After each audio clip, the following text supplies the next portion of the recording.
Hi, it's Sharon Lipinski, the Habit Superhero, and welcome to this week's Habit Huddle, where I share a quick tip, an insight, or strategy that you can use to master your habits.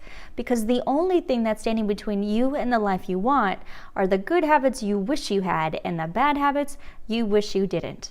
And this week, we're talking about the anatomy of a habit.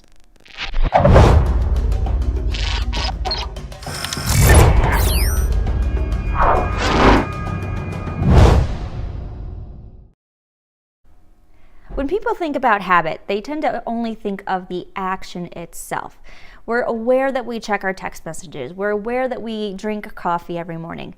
But there are two other parts of that habit that are equally important. Let's take a look at those. The first part of your habit is the trigger. So if habits are something that are occurring unconsciously, if you're not thinking about it, if you're not deciding to do it, well, the question is, how do you know it's time to do this? And that is a great question. And the answer is you have been triggered. Something in your environment has let you know that it is time to engage in this particular behavior. And the easiest place to see this is in your morning. Your alarm clock is a trigger that says it's time to do something.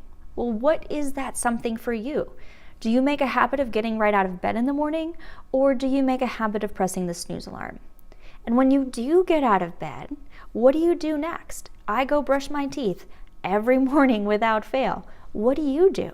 And what do you do after that and after that? Your whole morning is a series of habits, each one triggering the next. You're not thinking about it, you're not deciding. And that is the power of triggers, because it's pressing play on your neural wiring. And then your habit ends with a reward. You get something out of doing your habits. You get some sort of benefit. It might be a physical benefit like a rush of caffeine. It could be a psychological benefit like a sense of completion. It could be a social benefit like feeling more connected to your friends. Something is going on in your body, your mind, or your heart, and very likely it's causing your brain to release dopamines or endorphins into the bloodstream, and that is the real reward. That feels great. So here are some examples. The trigger for checking your text message is the sound that your phone makes, and the reward is finding out what somebody just wanted to tell you. The trigger for your morning cup of coffee could be walking into the kitchen in the morning, and the reward is that rush of caffeine. The trigger for putting on your seatbelt is sitting in the front seat of the car, and the reward is to stop that incessant beeping sound.